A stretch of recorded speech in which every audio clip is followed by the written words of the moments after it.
হ্যাঁ 500 আমরা টাকার, হ্যাঁ। আচ্ছা, 500 টাকার নোট, আচ্ছা, হ্যাঁ। ওকে। হ্যাঁ, আচ্ছা, এখন এখন স্পষ্ট দেখাচ্ছে, হ্যাঁ।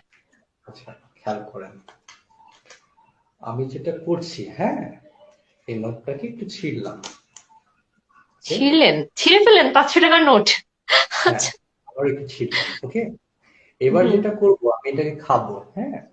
দো ইটস করোনা, হ্যাঁ, হুম। বাট এটা হাইজিন করা, there is no problem। আচ্ছা, আচ্ছা। আমি খেয়াল করে দিতে হবে 1 to 3 বলার সাথে সাথে আপনি একটা ফু দিবেন। ওকে, 1 to 3 বলার জাস্ট 1 2 3 বলার সাথে? একটা ফু দিবেন। আমি খেয়ে নিই, দেখতে পাচ্ছেন? হ্যাঁ, দেখতে পাচ্ছি। ওকে,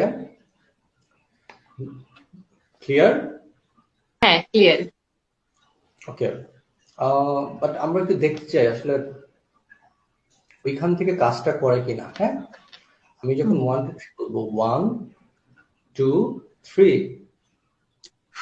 একটা ফু দিতে হবে। হ্যাঁ, again আমি যখন বলবো 1 2 3,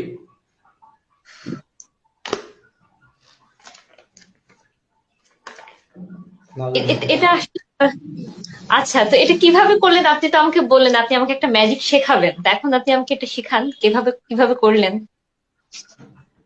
হ্যাঁ, you have to try then you can learn. আচ্ছা। তো টাকা খেয়ে কেমন লাগলো? আসলে টাকার টেস্টটা কেমন, যদি একটু বলেন।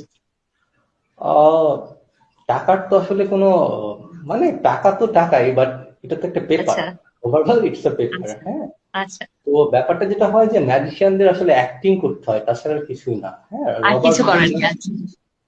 রবার্ট হুড নামে একজন কিংবদন্তি ম্যাজিশিয়ান আছেন, ওনার একটা উক্তি আছে, magician is an actor playing A part of A magician. হ্যাঁ, তো ব্যাপারটা হুম, হচ্ছে হুম, আমি হুম। আপনার সামনে জাস্ট অভিনয় করছি আর কিছুই না। অভিনয় করি না, আমি আসলে আপনার কাছে জানতে চাচ্ছিলাম যে আসলে 500 টাকার নোট খেতে বেশি মজা নাকি 1000 টাকার নোট? তো আসলে আমি এর জন্য আপনাকে জিজ্ঞেস করলাম।